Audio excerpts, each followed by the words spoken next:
The salvage ship drifted quietly in orbit above the dusty world of Kalis. Inside the cockpit, Ethan Cole leaned back in his chair, staring at the blinking lights of the console. He had been alone for weeks, moving from system to system, gathering scraps of old wrecks to sell for a living. His ship was old and patched, but it was his, and he trusted it more than he trusted most people. On the screen, a damaged freighter floated helplessly, its engines dead. Ethan sighed. "Another one stranded," he muttered. His instincts told him to pass by, to avoid trouble, but something in his chest refused. He powered his engines, bringing his ship closer, and latched onto the freighter with steady hands. Inside, he found frightened workers huddled in the dark. He gave them water from his own supply, fixed their failing oxygen pump, and restored a small line of power. The workers thanked him with tired voices. Ethan only smiled faintly. "Just hold on until rescue arrives," he said. For him, kindness was natural. He never thought much of it, but his act of kindness did not go unseen. A shadow fell over the freighter as a much larger ship dropped from warp. Its armor shone dark red, marked with the crest of the Siran. The Siran were known across the frontier as proud warriors. Their honor code was feared and respected in equal measure. And this ship was not here by chance, it had been watching. Ethan's heart sank when a cold voice came through the comm. "Unidentified human vessel. This is Captain Lyra Vess of the Siran warship Tyralis. You are ordered to power down and prepare for boarding." Ethan rubbed his jaw. "Great," he muttered, pressing the comm. "Understood." Powering down. Minutes later, the Siran boarded. They were tall and strong, clad in steel-gray armor with glowing lines across their shoulders. At their head was Captain Lyra herself, a towering figure with piercing eyes and a long crest of dark hair tied back. She looked at Ethan as though she already knew his fate. "Human scavenger," she said, her voice sharp. "Your kind picks bones from battlefields and dishonors the fallen. Kneel before me and perhaps I will let you live." The freighter workers froze in fear, staring at Ethan. The Siran warriors raised their blades, humming with energy, but Ethan did not flinch. He simply looked up at Lyra, his expression calm. Slowly, the corners of his mouth curved into a small smile. Lyra's eyes narrowed. "Did you not hear me? Kneel or I will kill you where you stand." Ethan spoke softly, almost lazily. "If you wanted me dead, Captain, you wouldn't be talking right now." The words hung in the air. Some of the Siran warriors shifted uneasily. None had expected such a response. Lyra's grip on her blade tightened. She stepped closer until her shadow fell across Ethan. "You mock me?" she asked. Ethan shook his head. "No, I just don't kneel for threats. I helped those people because they needed it, not because I expected to live or die. If you're going to decide my fate, go ahead, but don't expect me to beg."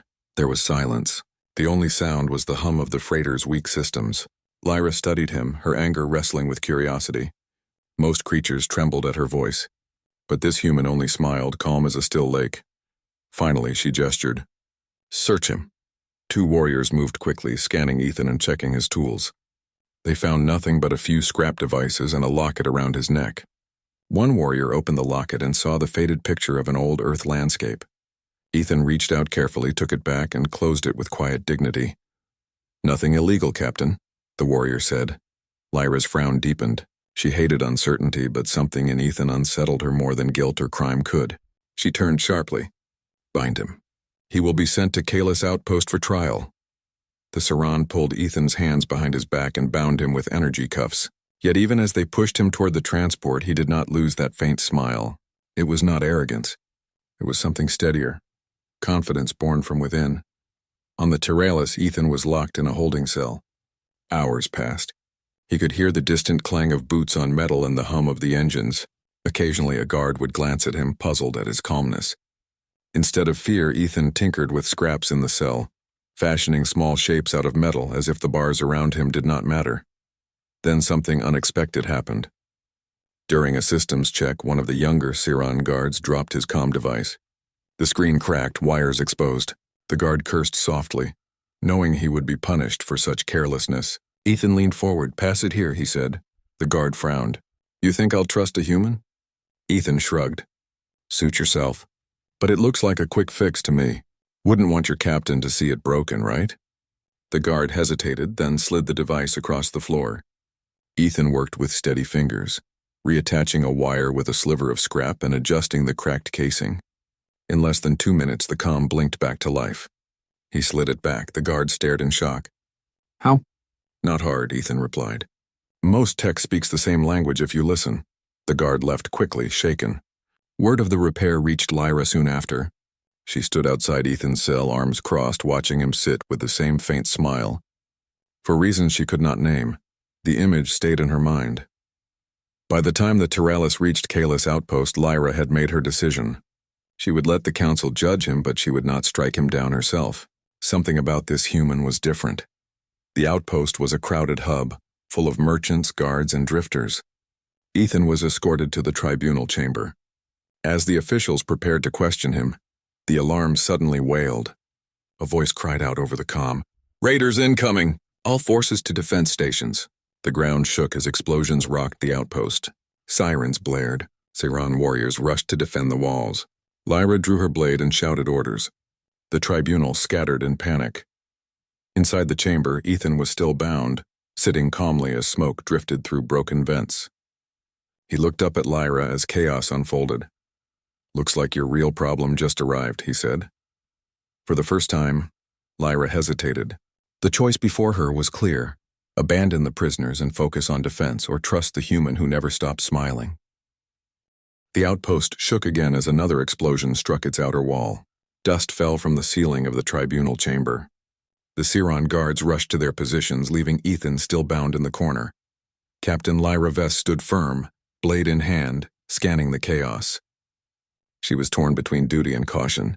Her honor code told her to protect her people at all costs, but leaving the human here could mean his death. For reasons she couldn't explain, that thought unsettled her. Ethan sat calmly, the faint smile never leaving his face. "You're losing time," he said softly. "Your outpost wasn't built for heavy fire. The raiders know where to strike. You'll need every set of hands." Lyra turned her sharp gaze toward him. "You are no warrior." "True," Ethan admitted. "But I fix things. Right now, broken doors and blocked vents will kill as fast as enemy fire. You need me out there." The chamber rattled again. Smoke seeped in through cracks. Lyra clenched her jaw. She hated the thought of trusting an outsider. Yet something in his calmness pulled at her instincts. Finally, she cut his energy cuffs with one swipe of her blade. "Disappoint me, human," she warned, "and I will not hesitate." Ethan simply nodded, stretching his hands. Fair enough. Together they rushed into the outpost's main corridor. The scene was chaos. Civilians screamed as they ran for cover. Siran warriors held the line against armored raiders who poured in through breaches. Sparks showered from broken power conduits. Ethan spotted a group of workers trapped behind a sealed blast door. "That door's jammed," he said quickly. He dashed toward a nearby console, ignoring Lyra's sharp order to stay back. With quick fingers, he bypassed fried circuits using wires he pulled from the wall. Sparks flew, but the door slid open just enough for the workers to squeeze through. "Move," Ethan shouted, waving them toward safety. Lyra saw it all with her own eyes. The speed, the skill, the way he risked himself without hesitation. Her respect, grudging at first, grew quietly in her chest. Moments later, a raider dropped into the corridor from a ceiling breach. The alien raised his weapon toward a child frozen in fear. Lyra was too far. Ethan moved without thinking. He grabbed a broken panel from the floor and hurled it with all his strength. The panel struck the raider's arm, knocking the weapon aside. Lyra closed the distance in a flash, striking the raider down with a swift move of her blade. She turned to Ethan, breathing hard. "You endanger yourself for a child not your own?" Ethan gave a small shrug. "What else would you have me do? Just watch?" For the first time, Lyra felt her certainty waver. She had always believed humans to be selfish scavengers, yet this one acted with no thought of reward. The battle raged on. Ethan and Lyra moved through the outposts side by side. Ethan patched broken circuits, redirected power to shields, and even repaired a turret that had fallen silent. Lyra covered him, cutting down raiders who tried to break through. Slowly, the tide began to shift. By nightfall, the raiders pulled back. The outpost was battered but still standing. Fires burned in distant halls, but survivors were alive thanks to both Siran's strength and human improvisation. Exhausted, Ethan sat against a wall, wiping sweat from his forehead. Lyra stood nearby, blade resting at her side. She looked at him with eyes no longer full of contempt but something closer to curiosity. "You fought without a weapon," she said. Ethan chuckled softly. "I didn't fight, I just..." Helped where I could. That's what I do. Lyra tilted her head. Most beings seek glory. You seek nothing. Ethan reached into his pocket and pulled out his locket. He opened it, showing her the faded picture of an old Earth landscape. Rolling hills, green trees, and a small house. That's home, he said quietly. I don't need glory. I just want people to see tomorrow. Lyra stared at the picture for a long moment. She had never seen such a place. Her own homeworld was full of harsh deserts and stone fortresses. Something about the image stirred a strange ache inside her. Your kind is strange, she admitted. You smile in the face of death. You help even when no one asks. I cannot decide if it is foolish or something else. Ethan met her gaze calmly. Maybe it's both. Silence stretched between them, heavy but not hostile. For the first time, Lyra did not see him as a scavenger, but as a man. The next day, scouts returned with grim news. The raiders had not acted alone. Their ships bore hidden marks of a powerful corporation, known for exploiting frontier systems. The corporation had likely paid them to destabilize Kalis, hoping to claim its resources. In the council chamber, Siran officials muttered uneasily. Many wanted to ignore the signs. The corporation was too powerful, too connected. To accuse them openly could spark political disaster. Lyra's jaw tightened. So we turn away? Allow innocents to die while we bow to fear? Her commanding officer gave her a sharp look. You will follow orders, Captain. This council will not risk open conflict. Ethan stood in the corner listening. When the meeting ended, he approached Lyra quietly. They won't move against the corporation, he said. Too many ties, too much fear. But fear is how the raiders win. Lyra studied him. You speak as though you have a plan. Ethan nodded. I do. That corporation has a vault. A data relay on one of their moons. If we get inside, we can pull records, contracts, payment trails, ship logs. Proof they back the raiders. With proof, even the council can't stay silent. Lyra's eyes narrowed. That vault is guarded by fleets. It would be suicide. Maybe, Ethan said. His smile returned, faint but steady. But I'm good at slipping into places I don't belong. And you, Captain, are good at making noise when needed. Together, maybe we stand a chance. Lyra's heart warred with her mind. Her honor code demanded truth and justice, but her orders demanded silence. To follow Ethan meant breaking her oath to the chain of command. Yet to ignore the truth meant betraying everything she stood for. At last she spoke. If I do this, human, there is no turning back. Ethan held her gaze calm as ever. I never planned on turning back. The decision was made. Lyra gathered a small group of trusted warriors. Ethan studied maps of the relay moon, marking entry points and weak spots. Side by side, Human and Siran began to plan the most dangerous mission of their lives. Outside, the stars shone cold and endless. Somewhere among them, the corporation prepared its next move. But for the first time, Ethan and Lyra were not enemies. They were partners bound by something stronger than threats, by a shared purpose. The relay moon hung cold and silent against the black of space. Its surface was a patchwork of metal outposts and security towers, patrolled constantly by automated drones. Ethan crouched behind a ridge of metal debris, scanning the moon with sharp eyes. Lyra Vess crouched beside him, her blade resting lightly on her shoulder, but her posture was tense. Every movement, every shadow could be a threat. This is it, Ethan whispered, pointing to a distant tower. The relay vault is inside that structure. The main security feeds run through the towers around it. I can get us in if we move carefully. Lyra's eyes flicked to him, skeptical but steady. Carefully has never been a Siran word for me. But I will follow your lead this time. Ethan smiled faintly. Good. Let's make it count. They moved through the shadowed corridors of the moon, keeping low and avoiding patrol drones. Ethan used small tools to bypass sensors, rerouting power and creating false signals that made the towers blink harmlessly. Lyra covered his back, striking down small automated sentries with precise controlled blows. Together, human ingenuity and Siran skill moved like a single silent unit. Finally, they reached the vault entrance. It was massive, a rotating door of reinforced metal etched with glowing security glyphs. A keypad glimmered with coded symbols. Ethan knelt, studying it, twisting wires and adjusting a small device in his hand. Lyra scanned the surrounding area, her instincts alive to every sound, every movement. It's more complex than I expected, Ethan muttered. But complexity is just a puzzle. He tapped a sequence and the glyphs flickered. A hiss of pressure released and the massive door creaked open just enough for them to slip inside. Inside, the vault was dimly lit, but lined with data storage units. Holoscreens blinked with files, contracts, and ship logs. Ethan moved quickly, copying and downloading the records onto a portable drive. Every second counted. Outside, Lyra heard the soft hum of approaching reinforcements. "You're running out of time," she said sharply. Ethan nodded, his fingers flying over the interface. Almost there. Suddenly, the door behind them hissed. Lyra spun just in time to block the entrance as a squad of corporate security drones advanced. Energy blades hummed in the dim light. Lyra's warrior's instincts kicked in. She moved with speed and precision, striking down the first drone before it could close. Ethan ducked low, tossing wires and tools that exploded in sparks and smoke, creating confusion. One by one, the drones fell, caught between Lyra's sword and Ethan's clever traps. When the last drone fell, Ethan grabbed the portable drive and held it up. "Got it," he exclaimed. Lyra sheathed her blade and studied the data drive. This will be enough to bring the corporation down." Ethan nodded, a faint smile on his face. "That's the plan. Now we get out before more arrive." They retraced their steps, moving quickly but carefully. Outside, the patrols were confused by the hacked signals. Lyra led the charge, cutting a path when needed, while Ethan disabled security nodes ahead. The relay moon was alive with danger, but every move they made was calculated and precise.